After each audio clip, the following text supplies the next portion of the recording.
Every documentary about this woman says it. Every article repeats it. Every YouTube video parrots it without checking. Elizabeth Bowes-Lyon, a commoner, married the king's son. She grew up in a castle. Not a large house that locals generously called a castle, an actual castle. Pink sandstone turrets, conical rooftops, over 130 rooms spiraling outward from a medieval core in the farmland of Angus, Scotland. A castle that has belonged to the same family since 1372. A castle where Shakespeare said a king's murder. A castle so steeped in blood and legend that guidebooks struggle to catalogue all its ghosts. Glamis Castle, pronounced Glahms, one syllable, rhymes roughly with harms. Almost everyone outside Scotland gets it wrong, which is fitting, because almost everyone gets the woman who grew up there wrong too. She was the daughter of the 14th Earl of Strathmore and Kinghorne. She held the courtesy title Lady from childhood. She was educated by governesses, not teachers. She was presented at court as a debutante. She turned down a prince, twice, because she wasn't sure the royal family was good enough for her. She didn't marry up. She married across. And she spent her life acting like she'd married down. But to understand how absurd the word commoner really is when applied to this woman, you need to understand the castle. Because Glamis isn't just where Elizabeth Bowes-Lyon happened to grow up. Glamis is the argument.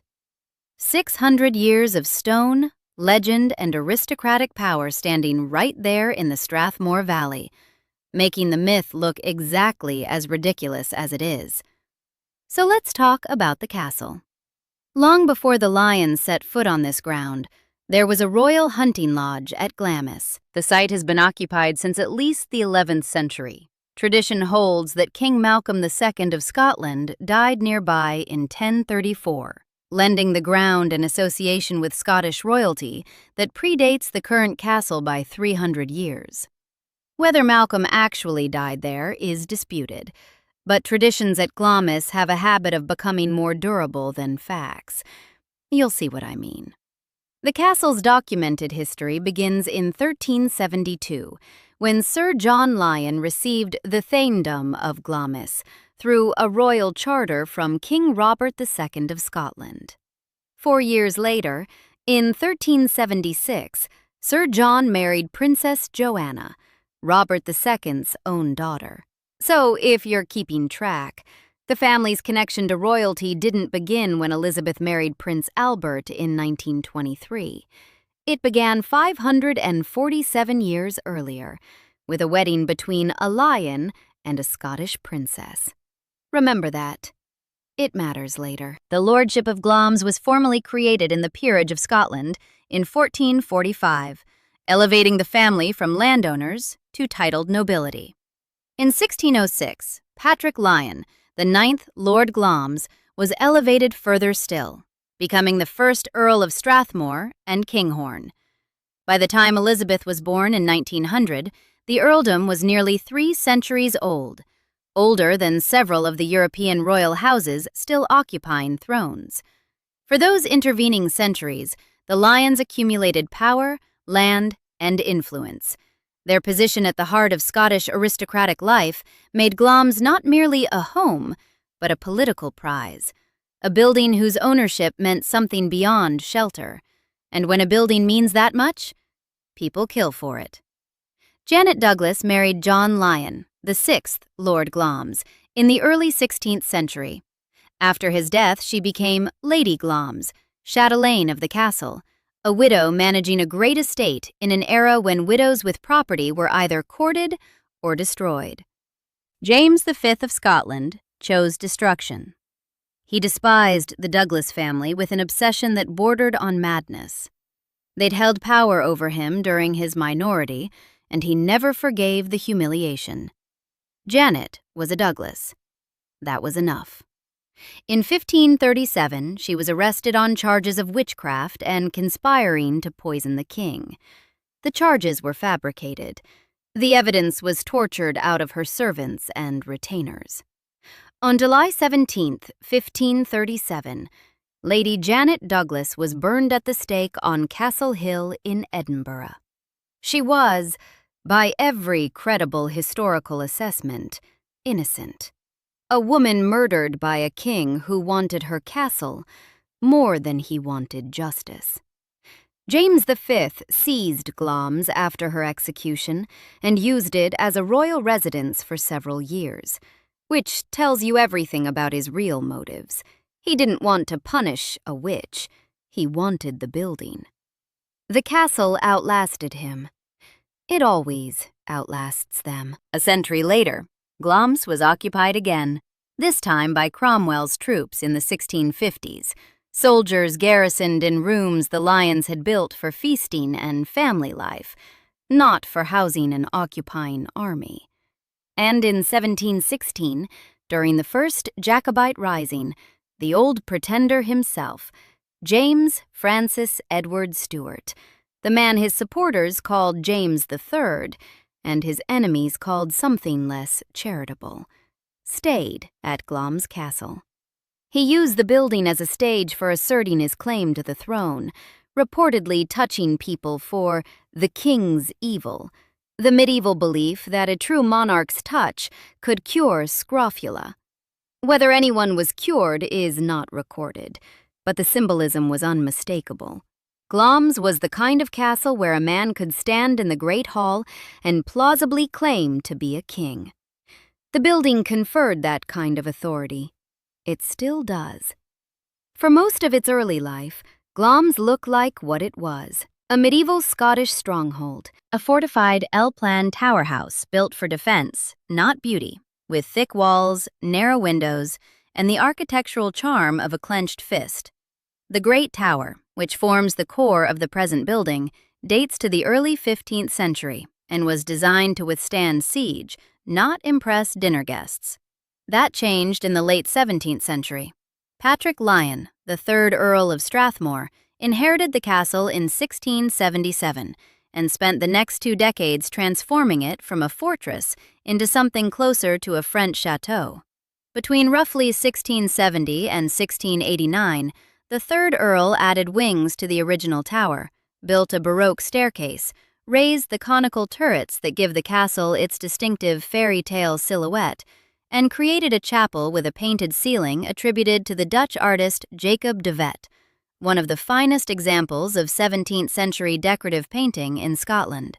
He didn't demolish the medieval core, he wrapped it in grandeur. Duncan's Hall, named for the fictional murder Shakespeare set there, though no historical king was actually killed within these walls, still anchors the building at its heart.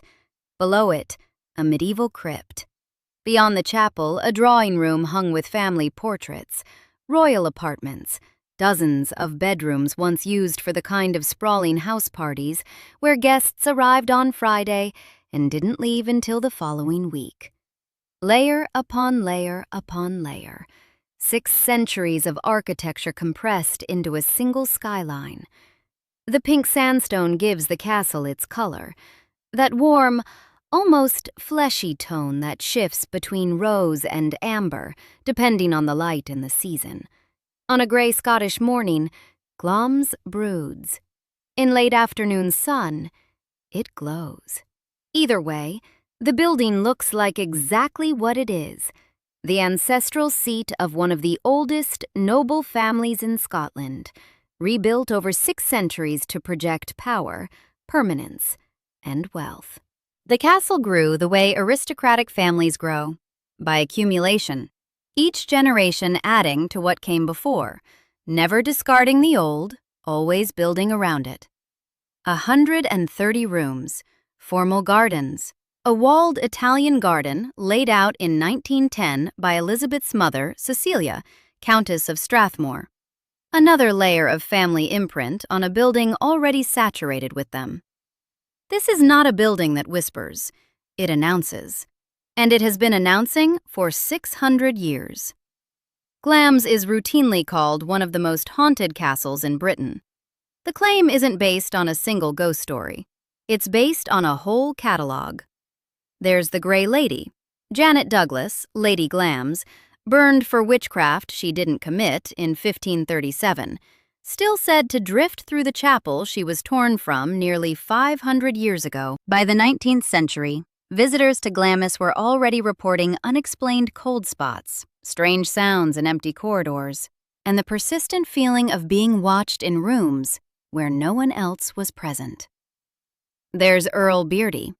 The legend says Alexander Lindsay, the fourth Earl of Crawford, a man known in life as the Tiger Earl, arrived at Glamis one Saturday night and demanded a game of cards. When his hosts refused to play on the Sabbath, he swore he'd play with the devil himself. The devil apparently obliged. The two are said to be playing still, trapped in a hidden room somewhere deep in the castle's walls, their game continuing until Judgment Day. On stormy nights, locals claimed they could hear the rattle of dice through the stone. And then there's the Room of Skulls. A band of Ogilvies, members of Clan Ogilvy fleeing from their enemies, arrived at Glamis and begged for shelter. They were led to a chamber deep within the castle.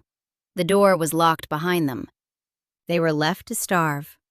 When the room was eventually opened, weeks later, months later, accounts vary, nothing remained but bones and skulls piled on the floor. But the most famous legend of all is the monster of Glamis. The monster is said to have been a hideously deformed heir to the earldom, born so malformed that the family couldn't acknowledge him publicly, so they imprisoned him in a secret room within the castle walls. Some versions place his birth in the early 19th century, claiming he was officially recorded as dead in infancy, but actually lived on for decades, fed and tended by trusted servants, never seen by the outside world. A secret passed from Earl to eldest son, shared only with the family's factor, carried in silence from generation to generation. The story is almost certainly apocryphal, but there's a persistent tradition that Glahms contains a hidden room that has never been publicly identified, and that several earls of Strathmore showed a marked change in temperament, darkened, burdened, after being told the family secret upon coming of age. Whether any of it is true is almost beside the point. The point is that this castle had accumulated 6 centuries of legend, scandal, murder, and Gothic atmosphere long before a particular baby was born there in 1900. And that describing a woman who grew up surrounded by all of this, the ghosts, the 130 rooms, the medieval crypt, the painted chapel's ceiling as ordinary, requires a truly breathtaking disregard for the meaning of words. Castles cost money. Glahms cost a fortune.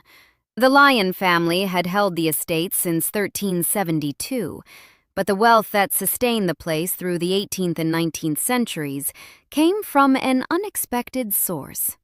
Coal. In 1767, the 9th Earl of Strathmore married Mary Eleanor Bowes, the only surviving child of George Bowes of Streatham Castle and Gibbside in County Durham. She was, by contemporary accounts, one of the richest heiresses in Britain. Her family's fortune derived from coal mining in the Durham coalfields, industrial wealth on a staggering scale. As a condition of the marriage and the inheritance, the Earl adopted the additional surname Bowes. The family became Bowes-Lyon, the hyphenated name they carry to this day. What this meant, stripped of euphemism, is that the family Elizabeth was born into possessed not just a 600-year-old Scottish castle, but extensive English holdings funded by generations of coal revenue. They weren't merely titled, they were rich. The particular kind of rich where money is so thoroughly embedded in the landscape that it becomes invisible. Expressed not in bank balances, but in acreage and stone, and the quiet assumption that someone else will always carry your bags. Glahms was one residence. There was also St. Paul's Waldenbury, a Georgian country house in Hertfordshire, dating from around 1720, with formal gardens, classical statuary, and the kind of manicured English landscape that requires a permanent gardening staff just to maintain the hedges. The family kept a London townhouse, too, At one point in St. James's Square, one of the most prestigious addresses in central London. 3 residences: a Scottish castle, an English manor, a London townhouse. That was the Bowes-Lyon footprint. That was what the word commoner is supposed to describe. Elizabeth Angela Marguerite Bowes-Lyon was born on the 4th of August, 1900, the 9th of 10 children. Her father, Claude George Bowes-Lyon, became the 14th Earl of Strathmore and Kinghorne in 1904. Her mother, Cecilia Nina Cavendish Bentinck, was a cousin of the Duke of Portland, aristocratic lineage running deep on both sides. When her father inherited the earldom, Elizabeth became Lady Elizabeth Bowes-Lyon. Not Miss, not the Honorable, Lady. In the British peerage, daughters of earls, marquesses, and dukes receive the courtesy-style lady before their Christian name. It can't be purchased. It can't be earned through service. It is a specific, unambiguous marker of aristocratic birth. Commoners don't get called lady. Full stop. She had governesses, not schoolteachers. She learned French, music, and dancing. The households at Glamis and St. Paul's Walden-Bury ran on the labor of dozens of domestic staff: cooks, maids, footmen, gardeners, gamekeepers. When the First World War broke out in 1914, Glahms Castle was converted into a convalescent home for wounded soldiers, and the teenage Elizabeth helped tend to the men. Genuinely admirable. But this was an earl's daughter nursing soldiers in her own ancestral castle. That's noblesse oblige. It isn't ordinariness. And in 1930, something happened at Glahms that rather settles the question of how common this building was. Princess Margaret, Elizabeth's second daughter, was born at Glahms Castle on 21st August 1930, the first member of the royal family born in Scotland since 1600.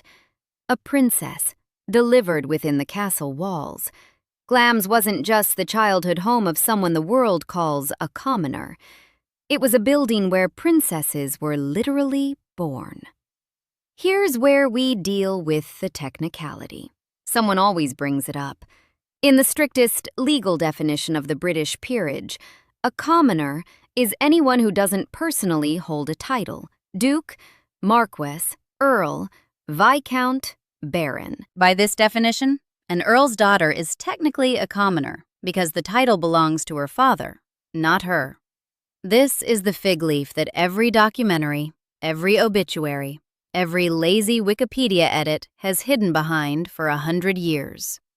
They're not technically wrong. They're just so misleading that the technical accuracy is worse than a lie. When a documentary calls the Queen Mother a commoner who married the king's son, nobody in the audience thinks, they mean she wasn't personally a peer of the realm in the legal sense, though she was, of course, from one of the oldest aristocratic families in Scotland, raised in a castle with over 130 rooms. No. They think, ordinary woman, normal background, got lucky. That implication is completely, demonstrably, absurdly false. Compare Kate Middleton, who married Prince William in 2011. The media called her a commoner too. Kate's mother, Carol, came from a working-class background and had built a successful party supplies company. Her background was genuinely middle class. She's genuinely closer to what the word commoner implies. Diana Spencer, meanwhile, was the daughter of the 8th Earl Spencer, aristocratic pedigree matching or exceeding the Windsor's own. The media called Diana a commoner too. Same word, same convenient erasure. The entire British class system, that baroque, layered, deeply stratified hierarchy where an earl's daughter and a shopkeeper's daughter inhabit completely different universes, flattened into a tidy binary. Royal or not royal? As if nothing exists in between. An enormous amount exists in between. Elizabeth Bowes-Lyon lived at the very top of it. Prince Albert, Duke of York, second son of George V, the man who'd become George VI, proposed to Lady Elizabeth in 1921. She said no. He proposed again. She said no again. Biographers disagree on whether there were 2 rejections or 3. The essential fact isn't disputed. She turned down a prince of the blood royal more than once. Cinderella doesn't say no to the prince, certainly not twice.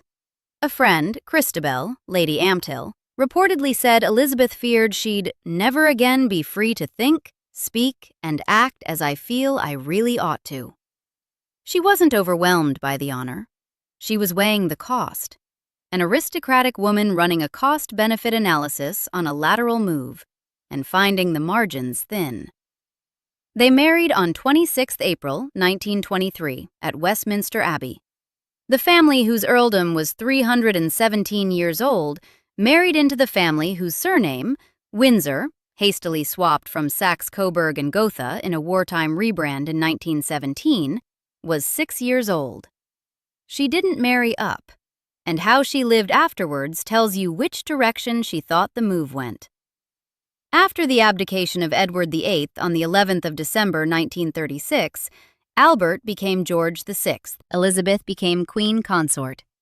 When he died on the 6th of February 1952, at 56, from lung cancer, she entered a widowhood lasting 50 years and 52 days. She spent those decades accordingly. Clarence House, the Castle of May, roughly 50 domestic staff, a bagpiper playing outside her window each morning, silver service dinners, a string of National Hunt racehorses running at Cheltenham and Sandown, gin and Dubonnet before lunch, wine with meals, port afterward, cocktails in the evening. At the time of her death on March 30th, 2002, at 101, she reportedly held an overdraft at Coutts of £4 million. Some estimates ran as high as $7 million. This wasn't a woman humbled by good fortune.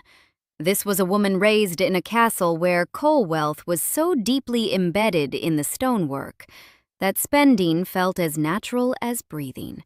And her contempt for Wallis Simpson, that woman, as she called her forever, carried the unmistakable chill of class. Wallis was from Baltimore, middle class, twice divorced. A genuine commoner who'd married into the royal family might have recognized something of her own story in Wallis Simpson's, might have felt sympathy, some solidarity even. An aristocrat would have seen only an interloper. The Queen Mother's reaction was unmistakably the latter. Go back to the castle. Glamis still stands in the Strathmore Valley, pink sandstone shifting from rose to amber in the afternoon light. 130 rooms arranged around a medieval tower that was old when Shakespeare borrowed its name for a murder. The Grey Lady still walks the chapel. Earl Beardy still plays cards with the devil. The monster waits in a room nobody can find. And the family that built this place, the family that married into Scottish royalty in 1376, that survived a king's theft and Cromwell's soldiers and a Jacobite pretender passing through their halls, produced a woman the entire world insists on calling a commoner. One word. That's all it took.